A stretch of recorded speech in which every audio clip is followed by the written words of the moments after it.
Kumusta mga ka-e-bike? Ngayon pag-uusapan natin ang LTO registration.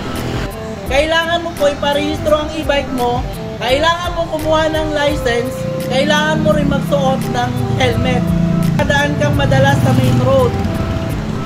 Para po sa kaalaman nyo sa mga traffic rules and regulation, so kailangan mo po iparehistro ang mga e-bike nyo. Number 3 naman po, kung ang e-bike mo tumatakbo ng 50 kilometers and below pa rin, pero hindi mo naman siya ginagamit sa main road, dumadaan ka lang po sa mga subdivision, ginagamit mo lang po siya sa mga bike lane, lengke, hatid sundo, pag na malapit lang at hindi mo kailangan magpunta sa main road. Ayun po, basta po sa subdivision lang yung ginagamit, tapos sa mga village lang, o kaya sa mga barangay lang, hatid sundo sa school, papasok sa trabaho. Ayun, basta po gagamit lang po kayo, susunod lang po kayo sa rules and regulation ng ating mga LTO.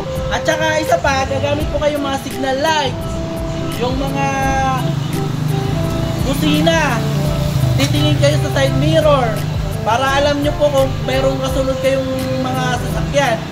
Total naman, nagtataas na rin naman po ng mga rules and regulation ng mga e-bike. So gawin na po natin para sasakyan na rin po talaga ang e-bike natin. So ito po, JD10 version 3 2.0. Ito po, kompleto na. Parang kotse-kotse nang talaga. Ayan, nakita nyo po yung manibela. At ang kagandahan nito, napakaganda ng ligo. Tapos, ang kagandahan din nito, ito, nagkaroon na ng taklo. Ito, for free po yan.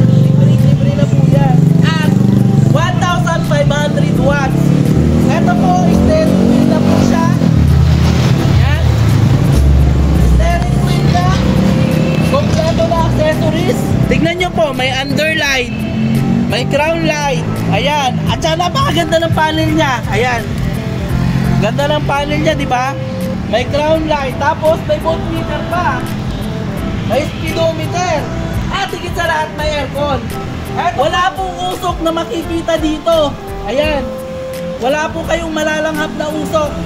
Napaka-eco-friendly niya. At higit sa lahat, nakakatipid ka sa gasolina.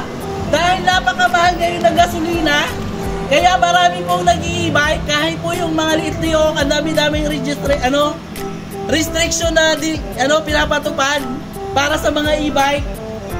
Dahil nga sa mahal ng gasolina, kaya pinipili ng mga nag-i-e-bike na bumili na lang ng e-bike.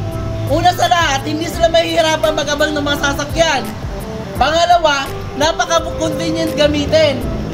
Oh, di ba kahit hindi ka marunong mag-bike, kaya mo nang i-e-bike to? Dahil 4 wheels to, hindi ka tataob.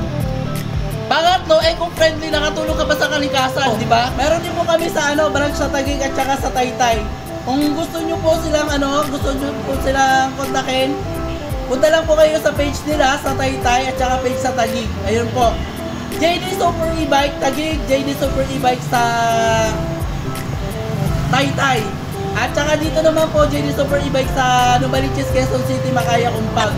Ayan po. At doon nga po pala sa mga senior at saka PWD, pwede po nyo akong kontakin. Kontakin nyo lang po ako para sa inyong discount.